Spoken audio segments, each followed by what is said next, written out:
Damos gloria al Señor, vamos a iniciar nuestra clase número 30 acerca de la teología sistemática. Como ya hemos venido viendo, estamos hablando acerca de la neumatología. Para los que se integran hoy a la clase, neumatología significa el estudio del Espíritu Santo. La palabra neuma, que viene del griego espíritu, es lo que significa, ¿no? Neumatología y logía, que viene de la palabra logos, que significa el estudio de, sería en este caso entonces el estudio del Espíritu Santo. Hoy vamos a estar hablando específicamente de la parte del bautismo del Espíritu Santo, es decir, de la recepción del Espíritu Santo, en cuyo estudio podemos encontrar diferentes matices dentro de lo que es el estudio reformado, ¿no? Porque sabemos que todos nosotros, el evangelicalismo no es una fe monolítica en todos los aspectos. ¿A qué me refiero con esto? Que existen matices, ¿no? O sea, una cosa sobre ciertos puntos piensan los pentecostales, otra los presbiterianos, otra los luteranos, los anglicanos, etcétera, etcétera, etcétera. Hay, sin duda alguna, hay matices en todo este tema, ¿no? Y sobre todo de cara a la persona del Espíritu Santo. Por eso es que si vamos a hablar del Espíritu Santo, la primera mención que tenemos que hacer es la cuestión de los pentecostales, porque los pentecostales son, por regla general, históricamente, desde que existen, han sido, digamos, la denominación que más fuerza tiende a darle al tema del Espíritu Santo. Y cuando me refiero con fuerza, cuando hablo de fuerza, me refiero al hecho de que ellos son los que normalmente tienden a hablar más sobre la persona del Espíritu Santo. Hablan mucho sobre él, todo el tiempo está en su boca. Yo creo que ellos usan más la palabra Espíritu Santo que la misma palabra Jesucristo, ¿no? Pero es propio de los movimientos carismáticos. De hecho, el movimiento carismático nace del pentecostalismo. ¿A qué hablamos o a qué nos referimos cuando decimos movimiento carismático? Nos referimos, la palabra carismático viene de carisma o charisma en griego, que significa una persona que está llena de algún tipo de don, tiene algunos dones, alguna cuestión. Por eso usted escuchará los carismáticos, ¿eh? Cuando hablamos de los cristianos carismáticos, nos estamos refiriendo a cristianos que creen en que Dios les ha empoderado con una serie de dones espirituales, etcétera, y le dan mucho auge y le dan mucha entrada al tema del movimiento del Espíritu de Dios. Es este tipo de iglesias donde ustedes ven, por ejemplo, que hay muchas ministraciones supuestamente espirituales, donde la gente cae al piso, hace un montón de shows, pega flick, brinca, le pegan la cabeza al techo, etcétera, ¿no? Un montón de cosas que nosotros podemos ver que estas personas, que estos hermanos, pues son hermanos en la fe, tienen dentro de su sistema sociológico religioso, ¿no? Eso está integrado dentro de ellos. Por lo que estos movimientos carismáticos tienen origen en el pentecostalismo clásico. Ellos, por ejemplo, creían que la primera obra de gracia que se ejecutaba en un creyente era la conversión. Cuando nosotros pasamos del reino de tinieblas al reino de luz, que Cristo nos trae. Nos saca de las tinieblas y nos trae a su luz admirable para darnos salvación. Ese es el primer golpe de gracia, según esta doctrina. Y tenemos una segunda cuestión o un segundo tema de la gracia que tiene que ver ahora con el bautismo del Espíritu Santo. Por lo que ellos hacen entonces una discriminación, una distinción clara entre el momento de la conversión y el bautismo propio del Espíritu Santo de Dios. Un bautismo que básicamente para ellos se logra evidenciar cuando, por ejemplo, se manifiestan dones como el don de lengua. Cuando una persona tiene el don de lengua, según estas doctrinas pentecostales, eso es una manifestación visible y clara de que el Espíritu Santo ya los ha bautizado, de que el Espíritu Santo con fuego está dentro de ellos y por eso hay una manifestación espiritual como el tema de, por ejemplo, los dones, ¿no? Eso solo por nombrar algunos de los dones, pero hay distinción de dones dentro de la Biblia, ¿no? Con el tiempo la doctrina pentecostal ha cruzado las fronteras de las denominaciones y ha impactado prácticamente a todas ellas. Se ha intentado integrar la teología del bautismo del Espíritu Santo con el carismatismo histórico y el resultado ha sido la teología neopentecostal. Es decir, ellos hicieron un trabajo dentro de su quehacer teológico, intentaron integrar todo ese bagaje de elementos que ellos tienen epistemológicos respecto a la persona del Espíritu Santo, es decir, todo lo que tiene que ver con el conocimiento que ellos tienen y lo que ellos han podido entender que han podido sustraer de la Biblia acerca del Espíritu Santo de Dios, y eso lo han tratado de integrar a las doctrinas históricas, ¿no? Es decir, al devenir del curso histórico de lo que ha sido el desarrollo cristiano o teológico a través de la historia, ¿no? Valga la redundancia. Y eso ha dado como consecuencia el nacimiento del neopentecostalismo. Como ven, esto es también una palabra compuesta, ¿no? Una palabra compuesta que tiene un prefijo que es la palabra neo. Cada vez que usted vea la palabra neo en un término cualquiera, es una palabra que está compuesta por ese prefijo. La palabra neo significa en griego nuevo, algo nuevo. Entonces, cuando hablamos de neopentecostalismo, estamos hablando de otra forma de pentecostalismo, es decir, un pentecostalismo nuevo, un pentecostalismo que no es el clásico, el histórico que todos nosotros conocemos, sino que es el nacimiento y el surgimiento de una doctrina distinta, donde ahora se van a ver una serie de prácticas que, sin duda alguna, distan mucho de las que podemos encontrar dentro del pentecostalismo histórico, ¿no? La principal diferencia entre el pentecostalismo clásico y el neopentecostalismo es el bautismo del Espíritu Santo. Los neopentecostales, por ejemplo, no consideran el bautismo del Espíritu Santo como una segunda obra de gracia, que sí es el caso primero, por ejemplo, de la gente del pentecostalismo. Si no, ellos no lo consideran así, no consideran entonces que sea...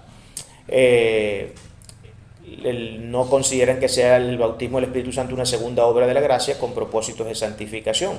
Más bien es una operación divina del Espíritu diseñada para dotar y empoderar a creyente para el ministerio.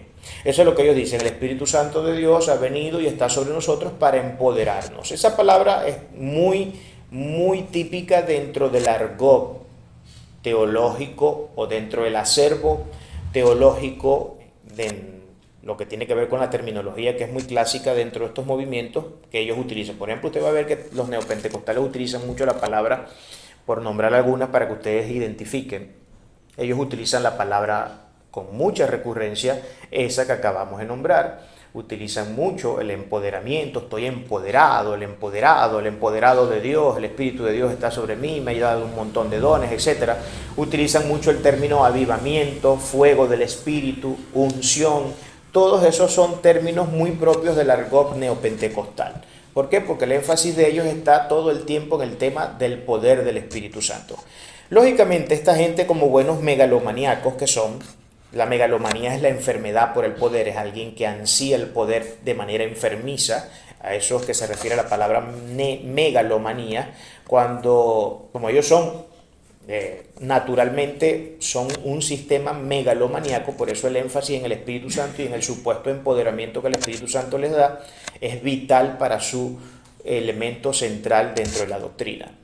Entonces ellos dicen que son empoderados por el Espíritu Santo de Dios, cuestión que desde un punto de vista bíblico no es falso, porque el Espíritu Santo, lógicamente, Dios lo ha puesto en nosotros para capacitarnos. Él es un maestro en nosotros, Él es alguien que nos guía, es una voz interna que cada vez que hacemos algo que no debemos nos está hablando, nos está haciendo saber su incomodidad por lo que hemos hecho. Es alguien que nos guía a todos los caminos de justicia, de paz, de gozo. El Espíritu Santo es quien nos convence de juicio, de pecado y de justicia. En el momento de la conversión, si el Espíritu Santo no toca el corazón de una persona, la persona no se puede convertir. Por eso que la conversión no depende de lo bonito que uno le hable y de qué tan buena retórica uno pueda tener cuando le está explicando el Evangelio a alguien. Si el Espíritu Santo no decide tocar el corazón de esa persona, todo su esfuerzo y toda su palabrería teológica barata y bonita es en vano. Se va al piso porque el Espíritu de Dios no ha tocado el corazón, por lo que sí, ciertamente el Espíritu Santo es fundamental para la aplicación de la obra de la redención. Es absolutamente fundamental. Si el Espíritu Santo no toca nuestros corazones, nosotros no pudiéramos, para empezar, no pudiéramos creer. Nosotros creemos en Cristo de una forma real y evidente, tenemos una relación íntima con Él a diario, porque el Espíritu Santo de Dios nos ha llevado a tener eso. Si Él no está en nosotros, es imposible, porque el hombre en sus facultades propias, inmanente a su propia constitución, ustedes saben que nosotros somos malos por naturaleza, desde que nacemos somos malos, y por eso necesitamos desde el minuto cero comenzar a ser educados, porque si no, a saber lo que podamos llegar a ser, ¿no? Hay veces que no se distingue entre un animal y un ser humano en términos del comportamiento que a veces ciertas personas pueden llegar a tener, ¿no? Por eso es que necesitamos ser educados desde el momento cero. Educados, cuando me refiero a educación no me estoy refiriendo a una educación académica, porque lógicamente necesitamos ser educados académicamente, me refiero en términos morales, éticos. Si no se nos educa en materia ética y moral, seguramente vamos a ser personas muchísimo más malas de las que podríamos haber sido, ¿no? Eso es una idea muy clara. El axioma bíblico antropológico es que el hombre es malo por naturaleza. Eso es lo que la Biblia, en términos de resumen de la antropología que se muestra dentro de las líneas sagradas, nos enseña. Que el hombre es malo por naturaleza, todo, sin excepción. Por eso dice el apóstol Pablo, escribiendo a los romanos, por cuanto todos pecaron, están destituidos de la gloria de Dios. No hay uno solo que busque a Dios. No hay nadie que busque a Dios. Cuando usted va a una iglesia, no crea que fue que usted tomó la decisión de hacerlo. Es que el Espíritu Santo o Dios mismo puso el querer como el hacer de su buena voluntad en su corazón para que fuera. Fue Él quien lo trajo, fue Él quien lo convenció. Nosotros no tomamos la decisión de venir. Es Él quien nos convence, es Él quien nos trae, es Él quien nos lleva. No somos nosotros, porque nosotros en nuestra naturaleza caída y pecaminosa no tenemos la capacidad de buscar a Dios. Por eso Él es quien busca al hombre. Dios siempre es quien da el paso. Nunca es el hombre. No, que yo tomé la decisión de ir a la iglesia, no, que yo fui a la iglesia, yo tomé la decisión de, no sé, de estudiar teología, de estudiar aquello. No, esa decisión es producto de que Dios ha hecho una obra en el corazón de nosotros y esa obra en algún momento va a dar su fruto. Lógicamente, eso es lo que sucede en ese caso. Entonces, esto es típico de los neopentecostales. Entonces, ahí tenemos esa distinción, ¿no? Ellos no creen que la recepción o el bautismo del Espíritu Santo sea una obra aparte de la conversión, sino que sin duda alguna el Espíritu Santo está desde un principio para empoderarnos. Ahora, el empoderamiento que esta gente interpreta, el neopentecostalismo, y esto hay que acusarlo, es, por ejemplo, hacer todos estos shows de circos que ustedes ven que hacen en muchas iglesias. Un pastor dando brincos, tocando a la gente para que caiga, para que se den contra las paredes, y un desastre que uno puede ver en esos lugares, que es sin duda alguna, por eso que dice, por eso que mucha gente nos tilda de locos, por supuesto. Alguien que nunca ha visto eso en su vida llega por primera vez a una iglesia donde lo invitan y se encuentra con un show de ese tipo, no es para menos que la persona quiera salir corriendo de ese lugar y no quiera volver a saber nada de los evangélicos, porque eso son una cuerda de locos, de psicópatas. Y no es para menos, y no en balde, por eso el apóstol Pablo habla sobre eso. Cuando se vaya a hacer algo dentro de la iglesia que tenga que ver con un ejercicio espiritual, donde los dones del Espíritu se manifiesten, háganlo en orden, ordenadamente, no vuelvan un desastre las cosas. Y Pablo dice, antes que hablar en lengua o manifestar cualquier otro don del Espíritu, yo prefiero que profeticen. Cuando Pablo habla ahí de profecía, no está hablando de que profeticemos en el sentido de cómo lo hacían los profetas en el Antiguo Testamento, que ellos vaticinaban hechos futuros y ocurrían. Ellos decían, dentro de tanto tiempo, tal día, en tal lugar, va a pasar esto, porque Dios se lo revelaba. No era porque a ellos les nacía decirlo, porque ellos eran unos expertos en análisis de lo que podía ser el futuro, o eran unos especies de videntes, brujos o algo por el estilo. No, era porque el Espíritu de Dios se los decía, se los revelaba y ocurría. Pero cuando Pablo dice, yo prefiero que profeticen, él está hablando de hablar la palabra de Dios. Es preferible que hablen 3 palabras que sean entendibles para la audiencia a que hablen 100.000 lenguas locas que nadie entiende absolutamente nada.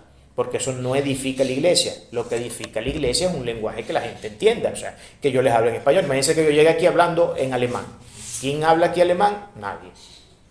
Empezando por mí. Yo no sé nada de alemán, ¿no? Entonces, si yo llego aquí hablándoles a ustedes en alemán, intentando dar una clase de teología en alemán, o en griego, o en hebreo, o en chino, en lo que sea, cualquier lengua que no sea la castellana, ustedes no me van a entender ni papa, ¿verdad? Es normal, eso es simple sentido común. Y eso es justamente lo que Pablo recomienda respecto a este tema. Entonces, allí podemos ver que para los neopentecostales, lamentablemente, la palabra empoderamiento, aunque ciertamente la Biblia habla de una obra de empoderamiento del Espíritu Santo cuando viene sobre nuestras vidas, porque Él nos da la capacidad de creer, nos regenera, comienza a obrar en un proceso de santificación en nosotros, nos comienza a ir de poco en poco deslastrando de una manera sinergista, porque tenemos que ponernos de acuerdo con Él para que la obra de la santidad se vaya ejecutando, que es una obra que no se termina nunca hasta el momento en que morimos. Todos los días tenemos que liberarnos de cosas malas que tenemos, de vicios que traemos del pasado, etc. Eso pasa con absolutamente todo. Los evangélicos no son santos y la Biblia no dice que los creyentes y los hijos de Dios son santos porque sean perfectos. La palabra santo en la Biblia lo que significa es alguien que está separado para el uso exclusivo de Dios. Eso no significa que la persona es perfecta y que nunca comete errores y que nunca se le sale una metida de pata. No significa nada de eso. Como dijo, creo que fue Charles El Puyo, la iglesia no es un museo de gente perfecta y santo, es un hospital de enfermos. Eso dijo Charles El Puyo. Palabras completamente ciertas. Es un hospital de enfermos. Porque el que va a la iglesia entiende que tiene una enfermedad que se llama pecado. Y que puesto que es consciente y Dios lo ha traído, necesita del poder del Espíritu Santo, del poder de la palabra cuando se predica para poder ser limpiado desde lo profundo de su ser, desde lo profundo de su alma. Y eso es justamente una obra que hace el Espíritu Santo de Dios. La principal diferencia entre el pentecostalismo clásico y el neopentecostal es el bautismo del Espíritu Santo. Bueno, eso ya lo habíamos dicho, que ellos no consideran entonces que esto sea el tema del Espíritu Santo un golpe de una segunda gracia. Con todo, existen desacuerdos entre los diversos tipos de teología neopentecostal. Muchos hoy en día todavía creen que el signo indispensable de que alguien ha recibido el bautismo del Espíritu Santo es hablar en lengua. Esto es muy propio de estos movimientos pentecostales y también de algunas vertientes y de ciertos matices del neopentecostalismo, donde se piensa que la muestra indiscutible de que hemos sido bautizados por el Espíritu Santo, de que el Espíritu Santo está en nosotros, es que hablamos en lenguas. Si no habla en lengua, no tiene el Espíritu Santo de Dios. Es un problema desde el punto de vista doctrinal bastante serio porque eso no es algo que la Biblia enseña en ningún sentido, Eso es algo que ellos han creído y han interpretado de esa forma. Pero lamentablemente el pentecostalismo es, dentro de todo el sistema de creencias cristianas y de las diferentes dominaciones que existen, la gente menos cercana a la academia, al estudio serio y responsable de la Biblia, académicamente, estudiar teología, estudiar filosofía, son los pentecostales. En otras palabras, cuando digo esto, lo que estoy diciendo es que los pentecostales son, por regla general, la gente más ignorante dentro de las diferentes facciones que existen del pueblo de Dios. ¿Por qué son ignorantes? Bueno, porque ellos tienen una serie de presupuestos y de sesgos que los condicionan a creer de esa forma. Por ejemplo, usted escuchará de manera muy recurrente, tanto en un pentecostal como en un neopentecostal, que no es necesario estudiar teología, que no es necesario hacerse un entendido y ser una persona que tenga una buena biblioteca, que lea libros, que lea filosofía, que lea esto, que lea lo otro. Usted, hermano, no necesita nada de eso, porque la Biblia dice que la letra mata, más el espíritu vivifica. Usted lo que necesita tener es Espíritu Santo, más nada. Busque la presencia del Espíritu Santo, de lo demás Él se encarga. O sea, Él en un golpe de magia le va a poner la Biblia sin que usted la lea en la cabeza. Yo no sé de dónde diantres habrán sacado eso, pero la Biblia, por el contrario, hace un llamado al estudio. Si usted lee el libro, por ejemplo, de Proverbios, la palabra proverbio significa en sí mismo sabiduría, usted va a ver que todo el tiempo los proverbistas están llamando a que la persona se prepare, a que estudie, a que busque la ciencia, a que busque el conocimiento, a que busque la sabiduría. Todo el tiempo está llamando a eso. Pero parece ser que en la Biblia de esta gente no existe el libro de Proverbios. Los libros sapienciales no existen. No existen, le pasan por encima. Y si los leen, bueno, los leerán con un sesgo tremendo que no logran ver lo que allí están queriendo decir. Entonces, estos movimientos para ellos es típico criticar a las personas que se preparan. Usted verá que hay mucha gente dentro del pueblo evangélico que es enemiga de los teólogos y de las teologías, de los que estudian, de los académicos. ¿Por qué son enemigos de eso? Porque ellos dicen es que el problema que tiene la gente intelectual o académica o que estudia esto y lo otro es que son gente fría espiritualmente. En ellos no se mueve la unción de Dios, no se mueve el Espíritu de Dios. Ellos no hablan en dones, ellos no hablan en nada, ellos no hablan en lenguas.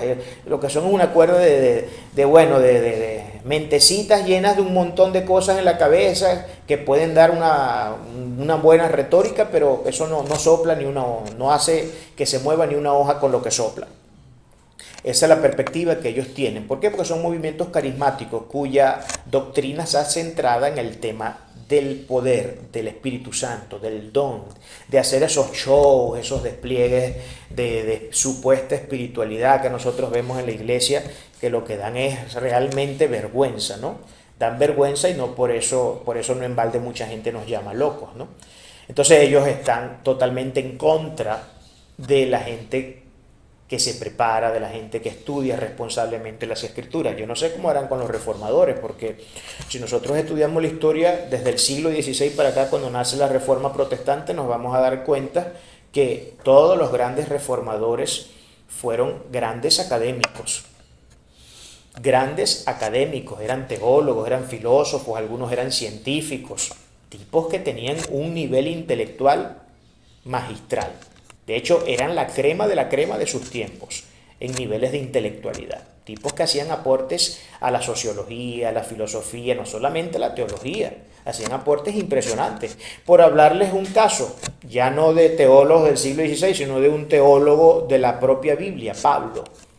El apóstol Pablo escribió 13 cartas, que más o menos estaríamos hablando del 70% de todo lo escrito en el Nuevo Testamento. Lo escribió el apóstol Pablo, uno de los hombres más iluminados que ha existido en la faz de la tierra, y sin duda alguna, dicho por muchos eruditos, y yo creo exactamente lo mismo, que ha sido el teólogo más grande que ha existido en la historia de la humanidad, el apóstol Pablo.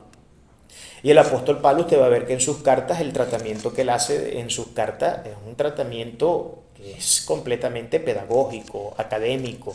Se nota que es un hombre que está versado en el tema, conoce diferentes lenguas, sabe mucho de teología, porque él era un rabino, era un erudito de su época, un tipo que estudiaba muchísimo las escrituras. Y no solamente las escrituras, estudiaba todo lo que tendría que estudiar para complementar. Sabía mucho sobre filosofía, porque vemos que dentro de su argot hay muchas palabras técnicas y propias del quehacer filosófico. Y eso da razón de que él ciertamente era una persona que, sin duda alguna, era un hombre que estaba sumamente preparado. Sumamente preparado, y por eso usted ve la distinción abismal que existen entre los escritos de Pablo y los escritos de otras personas más sencillas, como por ejemplo el apóstol Pedro, quien sí no tenía tantos estudios, pero de todas maneras igualito era una persona muy letrada también, no al nivel de Pablo, porque Pablo ya venía de un trasfondo, de un background, donde él había pertenecido anteriormente a la élite del sistema religioso de la época, del primer siglo, estamos hablando del primer siglo. El que él fue antes de cristiano fue fariseo, fue judaísta, y esos tipos tenían un nivel de disciplina para el estudio de las Sagradas Escrituras brutal. Era gente que se metía, eran eruditos, eran tipos con un nivel intelectual súper desarrollado. Y podemos ver ese caso en Pablo. Esta gente lamentablemente ha entendido esto de otra manera. Son de los que te van a decir la letra mata, el espíritu vivifica, porque eso lo dice la Biblia. Lo que no entienden es ni un pito de lo que eso está declarando. Cuando dice la letra mata, se refiere a la condenación que produce la ley cuando no se cumple. No está hablando de letra en el sentido de alguien que estudia, de alguien que quiere ser un académico. No está nada que ver con eso. El espíritu vivifica, por supuesto que el espíritu vivifica. Pero son dos realidades que tienen que estar mancomunadas, tienen que trabajar de forma aliada. Tiene que haber un plexo claro entre el estudio y el ejercicio espiritual.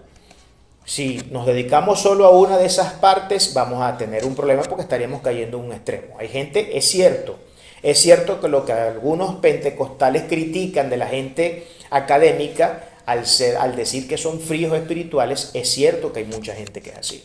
Hay mucha gente que, bueno, se vuelve tan académica y tan erudita y tal, que incluso llegan al punto a veces de negar muchas doctrinas fundamentales, como por ejemplo, usted ve los teólogos liberales se identifican y podemos más que todo develar su realidad cuando vemos que estos teólogos, y porque es el elemento identitario de ellos normalmente, ellos no creen en los eventos sobrenaturales que están dentro de la Biblia. Ellos no creen en los milagros, no creen en la resurrección de Cristo, y son teólogos.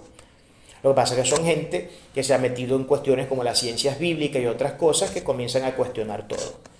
Cuestión que es bastante difícil de hacer, porque existen demasiadas evidencias bíblicas e incluso documentos extra bíblicos de la época que señalan que esos eventos ocurrieron realmente, que la resurrección de Cristo, por ejemplo, es real. Eso lo dicen algunos historiadores de la época que no tienen nada que ver con la Biblia y que no tenemos citas de ellos dentro de las Sagradas Escrituras. Además de, por supuesto, la misma evidencia interna que tenemos dentro de las Sagradas Escrituras y más de 5.000 manuscritos que respaldan el hecho de lo que, por ejemplo, el Nuevo Testamento nos enseña al respecto. Sin embargo, todos los neopentecostales creen que hay un periodo de tiempo entre la conversión de Cristo y la recepción del Espíritu Santo. Creen que hay un periodo de tiempo, es decir, se convierten, pero no reciben el Espíritu Santo de manera inmediata. Eso es básicamente lo que está queriendo decir acá. La justificación bíblica para esta idea de un periodo de tiempo entre la conversión y el bautismo del Espíritu Santo se encuentra en el libro de Hechos. Nosotros nos vamos a Hechos 2 y leemos del 1 al 4 y dice lo siguiente: al llegar el día de Pentecostés, estaban todos reunidos en un mismo lugar y de repente vino un estruendo del cielo como si soplara un viento violento y llenó toda la casa que estaba donde estaban sentados. Entonces aparecieron repartidas entre ellos lenguas como de fuego y se asentaron sobre cada uno de ellos. Todos fueron llenos del Espíritu Santo y comenzaron a hablar en distintas lenguas, como el Espíritu les daba que hablasen. Luego en el 12 dice, todos estaban atónitos y perplejos y se decían unos a otros, ¿qué quieren decir estos? Pues estaban todos hablando en lenguas distintas. Ahora, sobre este tema hay diferentes versiones, ¿no? Hay quienes creen que esas lenguas eran auténticas lenguas espirituales, angelicales, una especie de idioma que tenían los ángeles en el cielo y que lógicamente, puesto que era un idioma angelical, los seres humanos comunes y mortales no lo podían entender. Eso es básicamente la tesis que utilizan los pentecostales y neopentecostales en su gran mayoría también. Pero hay otra tesis que dice que esas lenguas no eran lenguas angelicales, sino que eran idiomas de la época. Idiomas donde todos pudieron entenderse. Por ejemplo, había gente hablando en griego, hablando, por ejemplo, por poner, no sé, un ejemplo, en latín en ese momento, ante una comunidad que no hablaba latín, pero entendían lo que estaba diciendo los que estaban hablando en latín. Otros que estaban hablando, voy a poner un ejemplo que por supuesto no tiene nada que ver con la realidad del texto, pero por ejemplo, comenzaron algunos a hablar en chino, no sabiendo nada de chino, y quienes les escuchaban que tampoco sabían nada de chino, entendían lo que estaban diciendo ellos. Entonces, esa es la otra parte o la otra cara de la moneda, que piensan que el tema de las lenguas no es un tema místico donde estamos hablando un lenguaje supuesto de los ángeles, sino que son lenguajes propios humanos, pero de otras áreas de las cuales nosotros no somos oriundos, ¿no? Y que comenzaron de repente a hablar. De hecho, hay testimonios de pastores, de gente que le tocó dar una campaña en un lugar que no era de su lengua natal y Dios lo puso a hablar en la lengua natal de ese pueblo en ese momento. Existen testimonios sobre esos temas. Yo no sé si eso sea cierto o no sea cierto, pero sin duda alguna para mí no es una idea descabellada. El Espíritu Santo puede hacer lo que Él pueda, lo que Él quiera, porque Él tiene el poder, es Dios. Y Dios no tiene restricciones de ningún tipo. ¿Podrá ser un problema para Dios entender las lenguas de los hombres y poner a que un hombre determinado hable la lengua que Él quiera para que el pueblo al que le está hablando entienda? No, porque Dios hizo hablar hasta una burra. La burra de Balaán habló.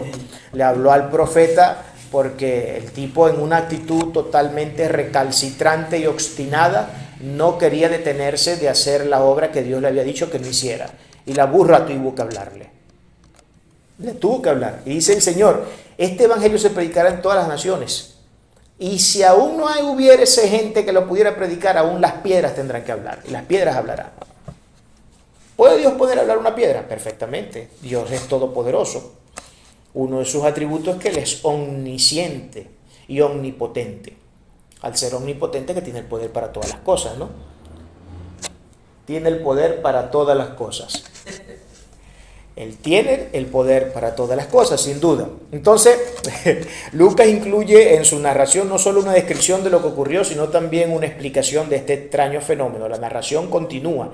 Y si nosotros seguimos adelante en la lectura, desde el 13 al 18, más otros, burlándose, decían, están llenos de mosto, o sea, que estaban ebrios. Es lo que estaban diciendo. Esta gente está hablando un montón de cosas extrañas ahí, que quién entiende lo que están diciendo, y los que los veían, por supuesto no creyentes, gente que pasaba y veía el despelote, la cuestión, decía, esta gente lo que está es ebria. Y dice entonces, pero miren lo que dice Pedro, entonces Pedro, poniéndose en pie con los 11, alzó la voz y les habló diciendo, varones judíos y todos los que habitáis en Jerusalén, esto os sea notorio y oíd mis palabras, porque estos no están ebrios, como vosotros suponéis, puesto que es la hora tercera del día, mas esto es lo dicho por el profeta Joel. Y en los postreros días, dice Dios, derramaré de mi espíritu sobre toda carne, y vuestros hijos y vuestras hijas profetizarán, vuestros jóvenes verán visiones y vuestras ancianas soñarán sueños. Y de cierto sobre mis siervos y sobre mis siervas en aquellos días derramaré de mi espíritu y profetizarán. Entonces fíjense cómo el apóstol Pedro, dándose cuenta de que la gente que estaba alrededor los estaba criticando y los estaba llamando, quién sabe, de loco para abajo, para arriba, él sale en defensa del evento que está ocurriendo, sabiendo que es un evento santísimo, divino, programado por Dios en su agenda, y él argumenta diciendo, no estamos en un estado de ebriedad, es apenas la hora tercera. Y dentro de la cultura hebraica, esto es muy importante, por supuesto, para el ocasional lector de la Biblia, lee eso y no entiende a qué Pablo se está queriendo referir, Pedro más bien, con decir no están ebrios porque es apenas la hora tercera. Resulta que dentro de la cultura hebrea había unas ciertas horas estipuladas donde las personas podían beber alcohol. Y antes de esa hora ni después de esa hora podían hacerlo. Y era la hora tercera, es decir, creo que la hora tercera, si mal no recuerdo, son las 9 de la mañana, según la perspectiva cultural judía, son las 9 de la mañana, por lo que era imposible que esa gente estuviera ebria, porque a esa hora nadie estaba bebiendo. Virtualmente todo el mundo a esas horas era trabajando, haciendo sus labores, atendiendo sus cuestiones, pero nunca bebiendo. Estaban en eso. Por eso el apóstol Pedro argumenta con eso para que los espectadores criticones se dieran cuenta de que lo que estaba ocurriendo no estaba ocurriendo porque estaban bajo el efecto del alcohol, sino que definitivamente había una legítima obra del Espíritu Santo en ellos. Por eso que aquí dice Joel que se derramará el Espíritu de Dios sobre toda carne. Ustedes saben que en el Antiguo Testamento el Espíritu de Dios no moraba en las personas como mora hoy día en los creyentes cristianos, en los hijos de Dios, sino que el Espíritu Santo estaba reservado para momentos específicos y para ciertos hombres con llamados de Dios. Por ejemplo, Moisés fue lleno del Espíritu Santo, pero no solamente Moisés, sino los 70 ancianos que él escogió para que pudieran atender las necesidades del pueblo también fueron llenos del Espíritu Santo. Los profetas estaban llenos del Espíritu Santo, pero eran casos excepcionales por razón del llamado que Dios le había hecho a esas personas. Esto demuestra una vez más que para poder cumplir con lo que Dios nos demanda necesitamos estar llenos del Espíritu Santo, porque en nuestras propias fuerzas, con nuestra propia inteligencia y con nuestro propio nivel moral y ético no podemos hacer estas cosas. Necesitamos que el Espíritu Santo esté sobre nosotros.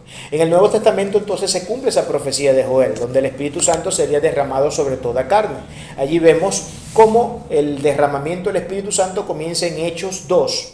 Cuando estaban allí reunidas esas personas, el Espíritu Santo se manifiesta y comienzan a hablar como lenguas de fuego, lenguas extrañas que no entendía la gente que los veía. Pero en el libro de los Hechos hay por lo menos 3 episodios más que se pueden denominar unos mini Pentecostés. Usted sabe que, por ejemplo, por cierto, el tema del Pentecostés, por ejemplo,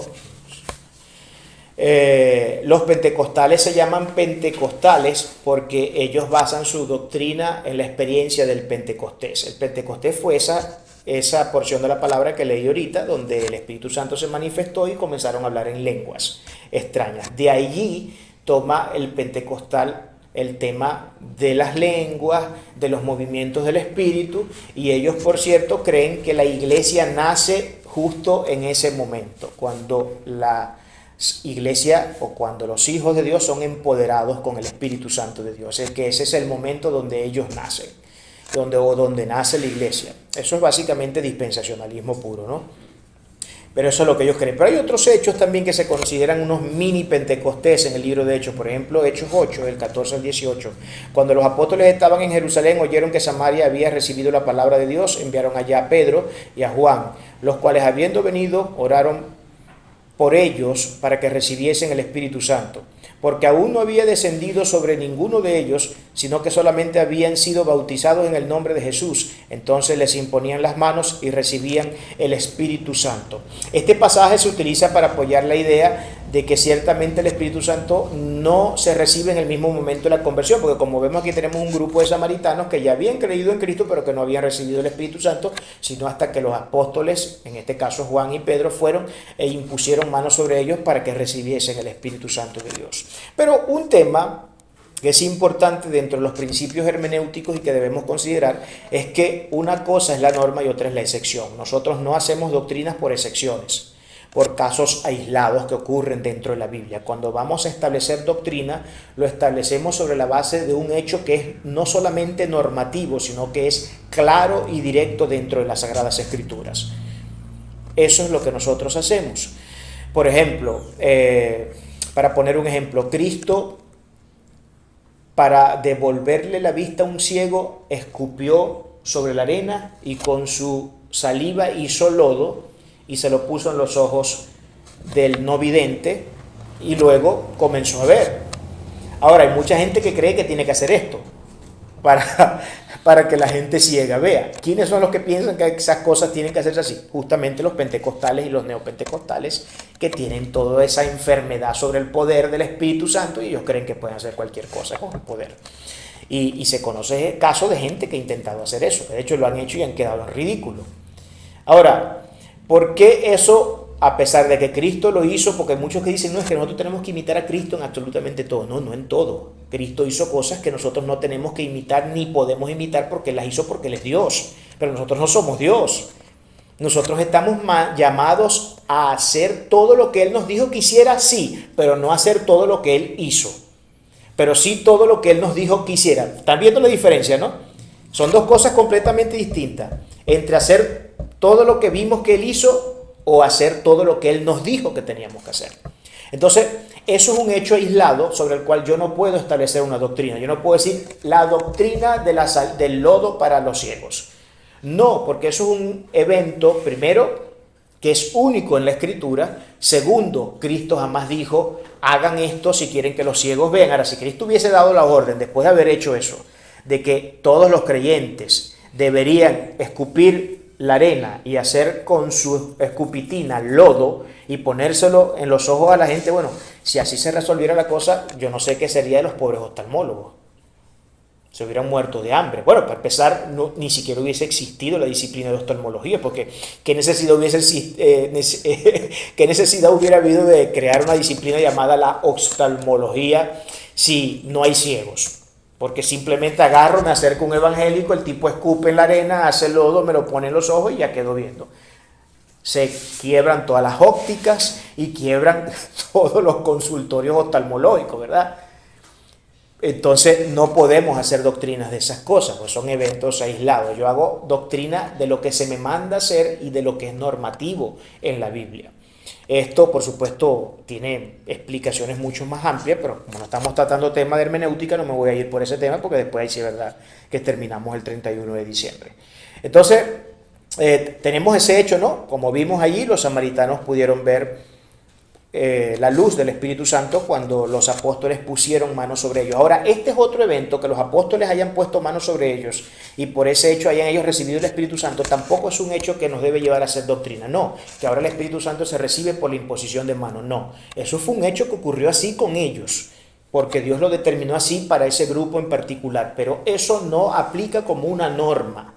Yo no debo ahora convertir ese hecho en un hecho normativo, por lo cual yo debo estar imponiendo manos ahora sobre todo el mundo para que reciba el Espíritu Santo de Dios. Para empezar, el Espíritu Santo de Dios se recibe sin la necesidad de que nadie le imponga manos. ¿Qué sucedió eso ahí en ese momento? Bueno, fue un hecho aislado, fue un momento particular, Dios lo decidió así para ese momento, por alguna razón lo decidiría, porque Dios no hace las cosas sin sentido, pero no quiere decir que el Espíritu Santo o que algún don se transfiera de esa manera, porque de hecho, y esto es bueno destacarlo, los movimientos tanto pentecostales, pero sobre todo neopentecostales, hacen mucho énfasis en la imposición de manos, porque según ellos la imposición de manos es lo que hace que el poder que el superungido del momento, a saber el pastor o el evangelista que esté en ese momento, se puede transferir cuando impone la mano sobre otra persona. Es decir, si yo tengo dones de sanidad, dones de fe, dones de lenguas, etcétera, y yo quiero que alguno de ustedes tenga esos dones, yo le impongo las manos y pido que Dios haga una transferencia de lo que Él me ha puesto a mí a la persona que está en ese momento siendo tocada por mí. Eso es otra de las cosas que simplemente pueden salir en las películas de ciencia ficción.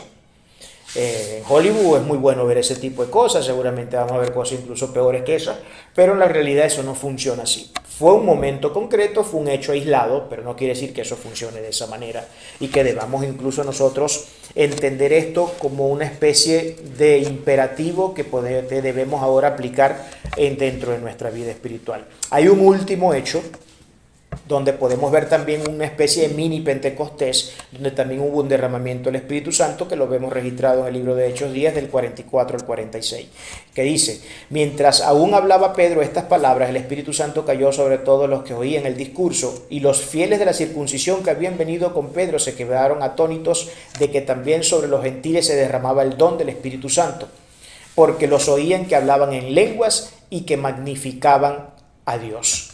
Entonces ahí tenemos otro mini Pentecostés. Nuevamente el Espíritu Santo es derramado sobre un lugar donde la palabra de Dios había sido expuesta. El Espíritu Santo, hay un requisito previo para que el Espíritu Santo se manifieste, y es que la palabra de Dios primeramente sea predicada y demostrada y enseñada a los hombres. Cuando la palabra de Dios se enseña, si los que están en ese lugar son escogidos de Dios, el Espíritu de Dios se manifestará para convencer de juicio, de pecado y de justicia, porque Él es quien nos convence. No es nuestra palabrería, no es lo bonito que hablemos, la buena retórica que tengamos. No tiene nada que ver con eso.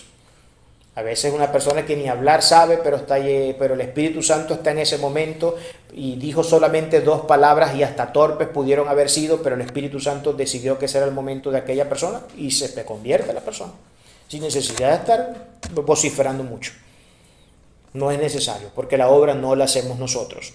Lamentablemente hay muchos evangélicos que creen que el tema de la conversión es un tema que se debe llevar a cabo a través de un convencimiento por el medio verbal, pero eso no funciona así. Es el Espíritu Santo quien, sin duda alguna, nos hace creer. Entonces hay 4 relatos del derramamiento del Espíritu Santo en el libro de Hechos. Hay 2 elementos importantes que hay que notar en este suceso. Primero, todos los que estaban presentes como creyentes en estos episodios recibieron el Espíritu Santo. Segundo, Lucas describe 4 grupos distintos de personas: los judíos, los samaritanos, los temerosos de Dios y los gentiles. Cristo afirmó entonces eso. Aquí el texto afirma eso, lo que podemos estudiar nosotros dentro del libro de Hechos. Todos los creyentes tienen el Espíritu Santo de Dios, todos los hijos de Dios. No existe tal cosa, eso es lo que podemos ver con esto, como ser cristiano o ser hijo de Dios y tener años en el Evangelio y que yo no tenga el Espíritu Santo. Eso no tiene el menor de los sentidos, porque todo creyente, todo hijo de Dios tiene el Espíritu Santo. Y entonces, ¿cómo explicamos el hecho de que cristianos y creyentes sean tan sinvergüenza? Bueno, hay que ver 2 cosas. Número 1, hay que ver si en verdad es creyente, si en verdad es cristiano. Si no es un simple hablador de oficio, un simple inventor que se ha puesto una careta de cristiano y hace creer a todo el mundo que es cristiano cuando realmente no tiene nada que ver con el cristianismo. Eso es una cosa. Lo segundo puede ser que si sea un hijo de Dios de verdad, pero que es una persona que todavía ha tenido muchos problemas para dejar los vicios pasados y sigue en un proceso y en una lucha diaria donde no se ha podido terminar de liberar de todo el viejo hombre. Y por eso es que nosotros tenemos que estudiar las Sagradas Escrituras y todos los días tenemos que exponernos en la presencia de Dios para que Dios nos vaya liberando, nos vaya dando las fuerzas para liberarnos de toda la pudrición que traemos por causa del pecado. Entonces hay creyentes, porque acuérdense que el tema de la santificación, tengo que volver a decirlo, porque es que tratar estos temas tiene que llevarnos una y otra vez a apelar a la cuestión de la santificación. La santificación tiene que ver con el proceso donde nosotros nos vamos liberando de los vicios pecaminosos que hemos traído del viejo hombre. Ese es el proceso de santidad. en lo que nosotros nos vamos librando cada vez más de las cosas malas que traemos del viejo hombre, estamos en lo que se llama el proceso de santificación. Pero el proceso de santificación es un proceso que se da no en clave monergista, sino en clave sinergista. ¿Qué significa una cosa y la otra? El monergismo es una acción unilateral de Dios, es decir, donde Dios solamente obra, donde Él solamente es el que hace lo que hace, y ya. Y el hombre no tiene responsabilidad en el hecho, el hombre no pone nada de sí. Pero cuando hablamos de sinergismo, que es lo que yo creo que es la manera en cómo la santificación se da, la santificación se da en un hecho y en clave sinergista, que es lo contrario a la palabra monergista. En la monergista, Dios trabaja de forma unilateral, es decir, Él nos hace santos y nosotros no tenemos que hacer nada para que seamos santos. Él nos convierte en santos y punto. Pero el sinergismo es justo lo contrario, es un movimiento bilateral. Bilateral significa que ambas partes trabajan en conjunto y en acuerdo. Dios habla, dice, recomienda y exige. Y el hombre tiene la responsabilidad de contestar a ese llamado y de obedecer ese llamado si quiere ser santo. Entonces es muy diferente una estructura a la otra. Por eso es que vemos creyentes que sí pueden ser creyentes de verdad, pero que todavía tienen problemas con dejar ciertos vicios, como por ejemplo malas palabras, o verlos haciendo cosas o diciendo cosas que no deben, etcétera, etcétera. Porque todavía no se han santificado lo suficiente, porque han sido irresponsables en ese sentido. Y no se han santificado porque no han hecho caso a las demandas del Señor como tiene que ser. Y ya terminando, Cristo afirmó que recibiríamos poder cuando viniera sobre nosotros el Espíritu Santo. En Hechos 1:8 lo afirma. Pero recibiréis poder cuando haya venido sobre vosotros el Espíritu Santo y seréis testigos en Jerusalén, en toda Judea, en Samaria y hasta los últimos de la tierra. Entonces, hermanos, en conclusión, no existe tal cosa como que existen algunos creyentes que tienen el Espíritu Santo y otros que no tienen el Espíritu Santo. Tal cosa no existe. Hablar de un creyente que no tiene el Espíritu Santo es hablar de alguien que no es creyente. O más bien, no vamos a utilizar la palabra creyente, porque la palabra creyente es una palabra muy genérica. Cualquiera puede creer, la cuestión no es creer, la cuestión es ser. Esto no es un tema de yo creo que Dios existe. No, hay mucha gente que se está yendo ahorita al infierno y toda la vida han creído que existe un Dios. Pero el tema no está en creer en Dios, el tema está en obedecer a Dios, vivir para Él y tener una relación cercana con Él. No es que yo intelectualmente haya asentado en mi mente el hecho de que tiene que haber un creador, porque esta cosa no pudo venir por obra y gracia del azar, como dice la ciencia, que esto es producto de un proceso azaroso que se dio a través de miles y miles de millones de años, y de ahí nacieron estas especies tan evolucionadas como los seres humanos, etcétera, todo el mundo biológico que conocemos. Entonces, la recepción del Espíritu Santo, ¿cuándo se da? Se da años después que ya he creído en Cristo y que ya estoy en Él y que ya soy su hijo, no. Y creo que Gálatas 3:2, y con esto cerramos, es la evidencia de eso. Dice Gálatas 3:2, esto solo quiero saber de vosotros. Esto es Pablo preguntándole a los Gálatas que les envió una carta, porque les habían llegado noticias a Pablo de que los Gálatas estaban teniendo un comportamiento indeseable y nada cristiano. Entonces Pablo les pregunta, esto solamente quiero saber de vosotros, ¿recibisteis el Espíritu por las obras de la ley o por el oír la fe? ¿Por qué recibisteis el Espíritu de Dios? ¿Por las obras de la ley? Aquí está, por cierto, se están revelando las dos religiones del mundo. En el mundo existen solamente dos ofertas religiosas, el cristianismo y el resto de todas las religiones, que son miles. ¿Por qué meto todas las demás en un mismo saco? Porque el cristianismo es la única religión que enseña que la salvación no es un tema de obras que nosotros hagamos. No es que yo soy muy bueno y por eso Dios me ha llamado a ser un hijo de Él, porque yo he sido tan notablemente bueno entre el resto de los seres humanos que Dios tuvo que elegirme. ¿Cómo no elegirme? Sí, esto es un tema de meritocracia, compadre. Esto es un tema de meritocracia. Mientras más mérito tenga la persona, más posibilidades de que Dios lo llame. Pues la palabra dice justo lo contrario. No es por obras para que nadie se gloríe. Yo no te escogí a ti porque tú te consideras ser muy bueno o porque la gente cree que eres muy bueno. No, que ninguno es bueno. La palabra lo afirma claramente. Engañoso es el corazón del hombre más que todas las cosas. ¿Quién lo conocerá? Dice Jeremías. Y ese es el axioma antropológico de la Biblia. El hombre tiene un corazón engañoso que se miente a sí mismo, se engaña a sí mismo y engaña a todo el mundo también. Esa es la naturaleza propia del ser humano en el mismo momento que nace. Entonces, ¿por qué recibiste el Espíritu Santo? ¿Lo recibiste por las obras de la ley o por el oír con fe? Las dos religiones del mundo. El cristianismo, que enseña que la salvación es un tema única y exclusivamente de la gracia de Dios. Dios elige, no porque seamos muy buenos. Porque si el requisito para Dios elegir salvos es que la gente sea buena, todos nos vamos a pudrir en el infierno entonces. Así de sencillo. Porque no existe uno solo que haga lo bueno, no existe uno solo justo, eso dice Pablo. No existe nadie, por cuanto todos pecados están destituidos de la gloria de Dios. Pero para eso hay un antídoto, hay una medicina. Cristo Jesús es la medicina, es el antídoto que nos purga de la naturaleza pecaminosa, nos saca de las tinieblas y nos trae ahora al reino de luz admirable, donde Él es el Rey de Reyes y Señor de Señores. Y para adquirir esta gloriosa salvación yo no tengo que hacer obras. Simplemente Dios en su gracia será quien elegirá quién va para el baile y quién no irá para el baile. Usted se puede esforzar y yo me puedo esforzar en ser lo bueno que quiera, pero ese no es el requisito que Dios exige para hacernos salvos, porque es un tema de gracia. Y la gracia es que es un don, un regalo inmerecido que Dios nos da. Ninguno de nosotros merece la salvación. Ninguno la merece, pero Dios en su inmenso amor decide entregarnos ese regalo por el cual nunca hemos hecho nada en la vida para recibir, pero es un tema de la gracia de Él. Y se recibe entonces el Espíritu Santo, como dice aquí, por el oír con fe la palabra del Señor. Entonces hay un antecedente al bautismo del Espíritu Santo, y es que la palabra de Dios haya sido escuchada y haya sido recibida. De otra forma, el Espíritu Santo no va a poder morar, no va a morar en la vida de absolutamente nadie. Y esa es la manera entonces como nosotros podemos, así a grosso modo, resumir el tema del bautismo del Espíritu Santo de Dios.